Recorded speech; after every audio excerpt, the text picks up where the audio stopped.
শুভ সকাল, নতুন বছরের শুভেচ্ছা সবাইকে। আজ যদিও সকালবেলা বেশ কুয়াশা ছিল, এখন কুয়াশা চাদর ভেদ করে সূর্যি মামা উঁকি দিচ্ছে। স্নিগ্ধ এই পরিবেশটা দেখতেই ভালো লাগছে। ছোটবেলার নতুন বছর নিয়ে কত আগ্রহ কাজ করতো, এখন আর তা কাজ করে না।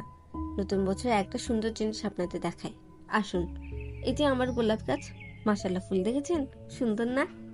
এই শীতে মাশাল্লাহ অনেক ফুল দিয়েছে গাছটা, এবং ফুলের আকারও ছিল বড়। এই যে আমাদের তেনু চলে এসেছে, সে বেশিরভাগ সময় এখানেই খেলা করে, খেলতে গিয়ে গাছের ঢালও ভেঙে ফেলে। যাই হোক, এটা আমার শান্তির একটা জায়গা। আমার ছোট এই বাগানে আরো কিছু নতুন অতিথি আনবো। এই যে ফুলেদের এই সৌন্দর্য, এটাই মনকে শান্ত রাখার জন্য যথেষ্ট।